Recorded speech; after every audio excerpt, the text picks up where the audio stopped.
Hey everybody, Cybertal back with you. We're continuing our examination of how to fight against hanging pawns. We're going to continue in the vein of looking at how to enforce pawn breaks, either e4 or b4 against the hanging pawns, to either achieve a blockade or to achieve some other type of positional advantage. We're going to continue looking at potential e4 breaks. This is a little bit of an obscure game, but I think it is fairly instructive. This is Wolfgang Uhlmann, one of the best strongest players in the world, I would say, from the 50s to 60s. He was a West German grandmaster. Of course, that was back when West Germany existed. He was playing against Fischer-Kottnauer. D4, knight f6, then f3, d5. So we're back into a queen's gambit declined. e3, this is all standard theory so far. h6, b6. So this is the Tartakover queen's gambit declined, also sometimes called the TMB for Tartakover, Makaganov, Bondarevsky. I would say this is Black's probably his best line against the Queen's Gambit decline. It scores the best. It has the most strategic complexity. This is absolutely a line that Black can play for a win in the Queen's Gambit decline, which you can't really say about a lot of other lines in the Queen's Gambit decline. There's a lot of other lines in the Queen's Gambit decline where White's playing for two results only, either a win or a draw. Whereas here, Black has plenty of winning chances. The other major line here would be 94. This would be the Lasker's defense. This sort of looks to passively trade pieces down. This is the main line for the Lasker. And Black is definitely solid, and Black does fairly well from here, but against good play, his winning chances are more or less zero. If you're playing some of the equal strength from here, it's hard to win as Black, whereas b6... there's so much strategic complexity here that there's plenty of scope to play for a win. So, 65, this is the move that we saw in the Fischer-Spassky game that we went over last time. It's not White's modern choice, really. It's still the highest played in the database, but Rook c1 is a little bit more popular modern choice. Basically, the point is, White encourages bishop b7 first, and then we trade an f6 and d5. And then we try to say that bishop on b7 is misplaced because it's hitting that granite on d5. It's hitting Black's own pawn. That said, Black is fine here. I mean, the bishop pair are always an asset, especially in hanging pawn positions, which we're probably heading towards, where those bishops will have a lot of scope. Yeah, the Tartakover Queen's Gambit decline is perfectly fine for Black in basically every variation. cx-d5 is sort of the established older line. Next... So he trades two sets of minors off. Theoretically, that favors the side facing the hanging pawns, but Black has just never had any problems here. The hanging pawns are only a weakness if they can be attacked in a certain way, but they're also a strength because they control lots of central space. Bishop d3, bishop e6. This is following the same Fischer-Spassky game that we looked at. Castle, c5. White doesn't want to let Black play c4 and just roll his queenside pawns for free, so we trade. And then e4. This isn't necessarily a good or a bad move. This is just different, but I wanted to include this game because it sort of shows this e4 pawn break in its purest form, where we can sort of dispassionately assess the pluses and minuses instead of one side being tilted against one another. A normal move would be rook c1 here. h3... And theoretically, I think Black is just equal. I think this is a balanced position. But practically, I'd much rather be Black here. These hanging pawns are just not a weakness at all. They can't be attacked. They're very well defended. And Black has active counterplay with a4 coming. So White's going to have his own pawn weakness, either on b3 or on a4 or a2 if he takes on a4, which is strategically risky. But e4 is also a strategically risky move for both sides. It can lead to a position where White just has to deal with an incredibly strong d-pawn, or it can lead to a position where these hanging pawns are blockaded, and White's just developing play freely. Very strategically risky move from White. It sort of puts both sides on the edge. d4. This is fine for White, and it's fine for Black as well, but it also leads to a position where there's the risk of being blockaded. Rook d8 keeps a more open position. One potential line. And this theoretical weakness on c5 is easily balanced out with a knight, eventually hopping to d4, perhaps unopposed by a knight on f3. Right now, black has the positional threat of taking an f3 and just putting that incredibly strong knight on d4, where that knight would just rule the board with an iron fist.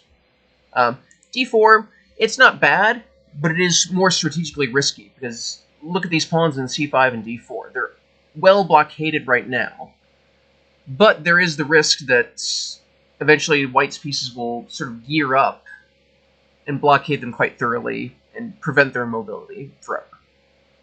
Knight d2, this is too passive. White needs to not only be thinking of blockade and prophylaxis, he needs to be developing his own play. Black's going to be playing on the queen side. Black's going to be playing moves like a5, a4, bring the other rook to the b file to pressure down the b file. White needs to be developing his own play. And knight e5 is the way to do that. So it accomplishes the same thing as knight d2, because that knight's going to be coming to c4 also, but it prevents knight c6 as a resource. One potential line. And this is going to be a race between white's kingside play and black's queenside play. Practically, I think I'd rather be black, because that queenside play with a4 is coming immediately, whereas it's a little bit hard to figure out how the play on the kingside is going to be happening. But I think it is theoretically balanced. Knight d2 is just way too passive. Knight d7, this is just way too passive as well. Knight c6 does exactly the same thing, just more aggressively. Now the knight can hop to e5 or b4. It's combining queenside play with threatening the blockade of those hanging pawns. One potential line, I'll include the game notes as always in the comments so you can look, but the main line that I gave is f4, preventing knight e5, b4. And white's still solid. You know, white's got a decent blockade of the d-pawn still. But I'd certainly prefer black here. Black can always play rook b6 to help defend the king side. You know, if white ever plays something like f5, rook b6 is a strong rejoinder. But otherwise, black's just going to continue his play. He's going to play a5, a4, breaking the queen side. And it's not clear if white's kingside counterplay is actually going to achieve anything right now. But knight e7 is just way too passive. f4, good move. You know, taking control of the e5 square and starting that play up. f6, this is... black probably should have considered bailing out here. And this would be a dead equal position. So the bishop versus the knight, it favors the bishop a little bit in this open position. But this d-pawn is an asset for black. This would be dead equal. f6 isn't necessarily bad, but I think white has a little bit of an edge to work with here, and it's a little bit dangerous for black. Queen f3, rook f c8. This is not a huge positional error, but rooks belong in open files. Let's just state that basic principle there. Rooks belong in open files. You don't want to be putting on your rooks on closed files unless we know for a fact that c4 is going to be achieved more or less immediately.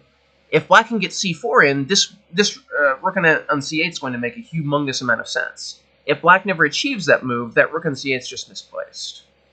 In my opinion, a5 is better, just developing that queenside play. One potential line. e3. And notice here that both of black's rooks are very healthy. The rook's on this rook's on the b file, which is open. This rook's on the e file, which is open. Black is perfectly fine here. Rook f c8. It puts a lot of pressure on black to achieve the c4 move. If black never achieves c4, this is just a waste of a move. e5, b3 is better here, just preventing c4. And white has a little bit of an edge here, because black spent some time maneuvering these rooks around. It's a more closed position, so it's not as dangerous as a wide open position in spending time, but the time investment is still there. But e5, queen e4, probably rook a1's a little bit better. Typically, you want to mobilize all your pieces as quickly as possible.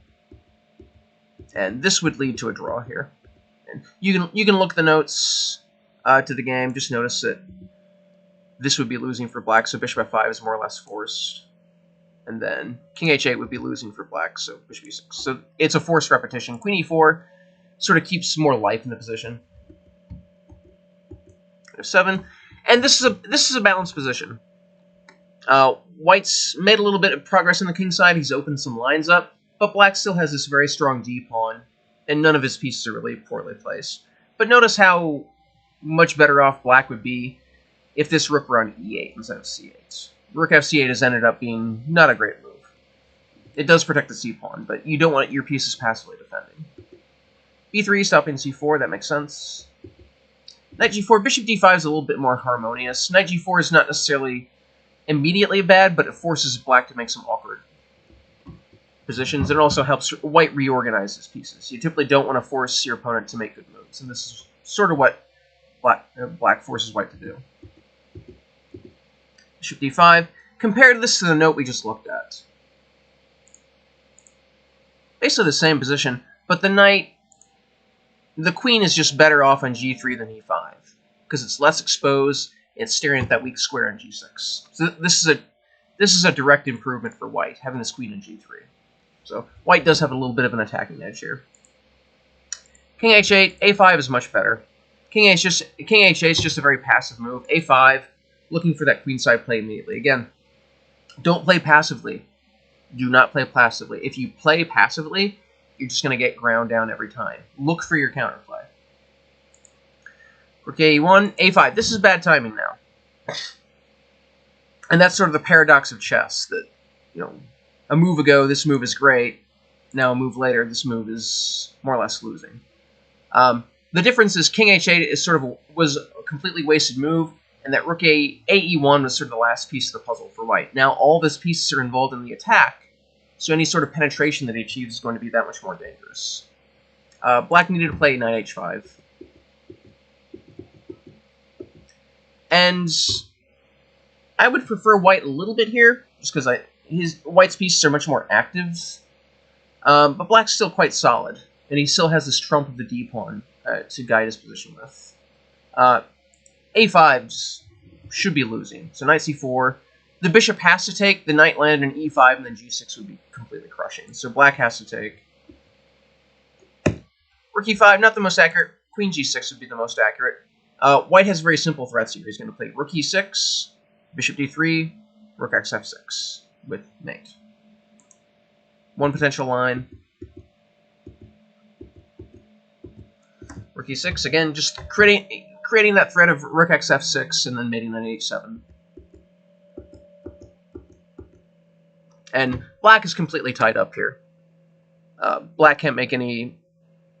Black is basically just held in place. White can even just advance his a-pawn now, and there's nothing black can do about it. Rook e5, it's fine, but it's not as accurate. Queen g6, rook c7. Rook cb8 would be a little bit more accurate, but this is a depressing position for black for sure. g4, so very simple plan. He's going to play bishop d3, g5. That's it. See, rook e6. This is a direct mistake. h3 would be much better. It's simply controlling the g4 square and maintaining g5 as a threat. Now, white would have a winning attack. Rook e6 gives away a lot of white's advantage. Rook c6, and then f5. This is a disastrous positional move.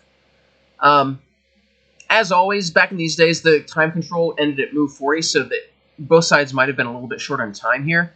f5, just... The bishop controls the light squares. And when you have only one bishop, typically you want your pawns fighting for the other color complex. This creates an ability for black to create some sort of blockade on the dark squares that white can't break, because he doesn't have a dark square bishop. Simply much better would be rook takes, g6, and white has probably a technically winning endgame here. The king on h8 is completely stalemated. So whatever endgame we get into, white's going to be more or less up a king. And that should be a decisive advantage for white. But this is still something where black can hold on and fight for as long as he can. f5 gives away virtually all of white's advantage. This should be even now. Rook a2, this gives everything right back. Just simply overlooking rook e7 as a threat. Queen c7 solves that. It prevents rook e7 and it points at h2. So rook a2 is an actual threat now. Knight g8. Notice that rook a2 is a mistake because of rook e8. And that's checkmate. But knight g8, chasing the white queen away. And this is a very complex position. But this should be equal for now. But rook a2 just completely gives everything away. Rook e7. And then black just straight out resigned here, which is completely appropriate. There's no way to stop rook e8. There's no way to stop rook f7. For instance, if you stop rook e8, bishop's attacking the queen on g8, so black can't take back. But now white's simply up a piece. He's going to continue the mating attack. So black resigned.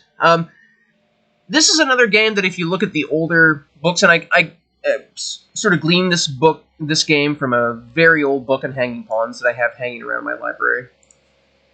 You go to this position,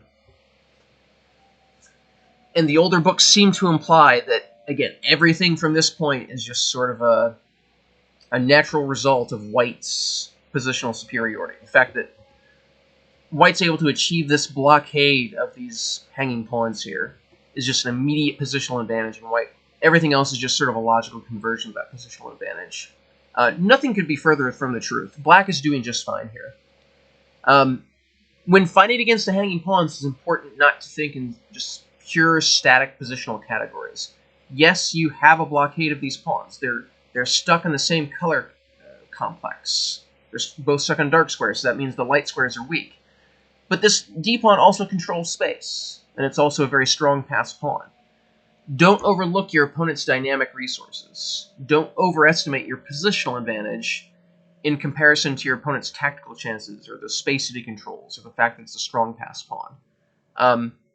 This was a very even fight up until fairly late in the game. You know, things were a little bit uneven here, where they were misevaluating where to put their pieces. But this is a tough position to play for both sides. But yeah, even up until this point, this is a balanced position. White didn't get a decisive advantage until much, much later in the game. So the e4 pawn break against the hanging pawns, it's an important resource to have in your database, but never underestimate your opponent's dynamic resources if he has that strong passed pawn. Often that e4 move is very double-edged, and you need to make a strong assessment which is going to be stronger.